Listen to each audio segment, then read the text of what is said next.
मामूली कीमत के कपड़े, कहा तो ये जाता है कि आपके बैरून मुल्क खुफिया अकाउंट हैं, बैरून मुल्क होटल हैं, वो सारी दौलत कहाँ है? वो मैंने सब डोनेट कर दी गवर्नमेंट ऑफ पाकिस्तान को। मेरे पास जब आया तो मैंने पावर ऑफ अटॉर्नी दे दी कि तुम सब ले लो। क्या ये ऐसे इल्जामात थे? झूठे पक्के अव्वल दर्जे के। मैंने आपको बताया ना कि जितने मुनाफिक और झूठे इस कौम में मिलेंगे आपको, खासतौर से हुक्मरानों में नहीं, और कहीं नहीं मिलेंगे। हम लोग जो हमें जानते हैं, हमारे साथ काम करने वाले 30-30 बरस से घर वाले, उनसे पूछ लें कि जितनी सादा ज़िंदगी हम गुजारते हैं, जितना सादा हम खाना खाते हैं, जितनी ईमानदारी से हमने काम किया, आज तक सरकारी चीज़ यूज़ नहीं की। अगर दफ्तर का आदमी आया तो उससे काम लिया तो उसको हमेशा 500 रुपये दिए। डॉक्टर साहब, कितनी पेंशन मिलती रही आपको? पहले तो मिलती थी 4,467 रुपये, अभी 19,000 हो गई। फिर बाद में गवर्नमेंट की स्पेशल पेंशन दी है। जब उन्हें ये पता लगा कि इनके पास कोई पैसा वैसा नहीं है, इन्होंने कोई चोरी नहीं की और ये सब बकवास थी, प्रोपेगेंडा था, ना मकान है, ना अकाउंट है, ना कुछ है, तो फिर आए कि जी हमें पता है आपको बहुत तकलीफ़ है फाइनेंशियली, बहन भाइयों से ले लेकर गुजारा कर रहे हैं, तो फिर एक स्पेशल पेंशन दी। कि आपकी टीवी की एक औरत होती जो पहले सब्जियाँ बेचती थी, वो एक दिन एक प्रोग्राम में कह रही थी, बहुत दिन हुए, कि जी इनके 23 प्लाट हैं इस्लामाबाद में, 23 बंगले। एक और साहब हैं जो अपने आप को बहुत बड़ा मशहूर कंपेयर कहते हैं, वो कहने लगे कि जी ये तो ठीक है इनको बंद कर दिया, लेकिन इनके जो मिलियंस बाहर रखे हैं वो भी तो मंगाओ।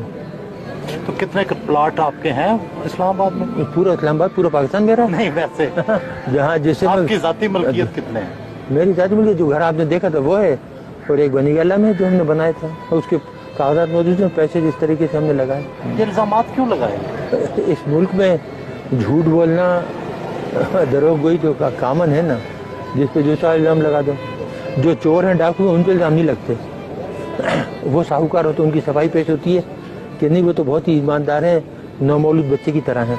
एटमी मुल्क पाकिस्तान में हर तरफ लोड शेडिंग के अंधेरे हैं, क्या न्यूक्लियर तवानाई से ये मसला हल हो सकता है? ये हो सकता है, बहुत। लेकिन अगर आप करना चाहें, कोई काम भी आप करना चाहें, तो उसको आप नेशनल लेवल पे लें, नेशनल पॉलिसी बनाएं, गाइड करने वाले सही हों, लेकिन जहाँ चीज़ें जाहिलों के हाथ में हों वो कुछ कर सकते हैं। नहीं, क्या तरीका है? कोई शॉर्टकट है? शॉर्टकट देखिए, तरीके बहुत से हैं, लेकिन अब हमने कसम खाई है कि इस मुल्क को कुछ नहीं बताएंगे।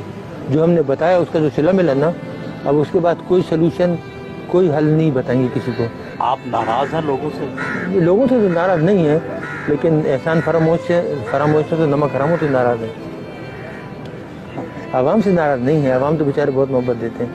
आपने खुद अभी मेरी बेगम को देखा, सीधी साड़ी बेचारी किन जाती, कितनी गुस्से में आई वो, जिसके साथ ये हो कि 6.5 साल से बंद रखा है, बच्ची को नहीं आने देते, मिलने नहीं देते। अव्वल दर्जे के लुटेरे डाकू तो पूरी दुनिया में घूमते फिरते हैं, और हम इस मुल्क के लिए ख़तरा बन गए, जबकि हमारा कोई ताल्लुक ही नहीं। 9 साल से हमारा कोई ताल्लुक ही नहीं ऑर्गेनाइजेशन से। गैर मुल्की अखबारात में आता है कि टिम्बकटू में आपका कोई होटल भी है। ये बिल्कुल होटल है, हमारा तो नहीं है।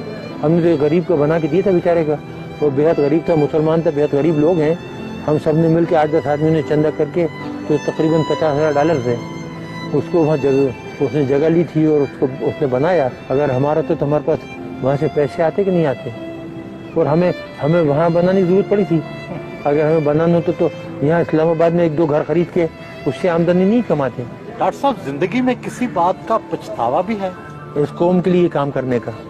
आज वो ये होता है, कभी कभी आदमी सोचता है ना कि कोई और काम करता, तालीम की तरफ ध्यान देता बजाय ये काम करने के ना, एजुकेशन की तरफ प्रोफेसर बन जाता। मेरे पास बहुत पेशकशें थी, लेकिन एकदम ये जब हिंदुस्तान ने धमाके किया तो 74 का, तो फिर मैंने देखा कि पाकिस्तान का जो वजूद है ख़तरे में पड़ गया है, इसलिए वो काम छोड़ के तो इधर आ गया।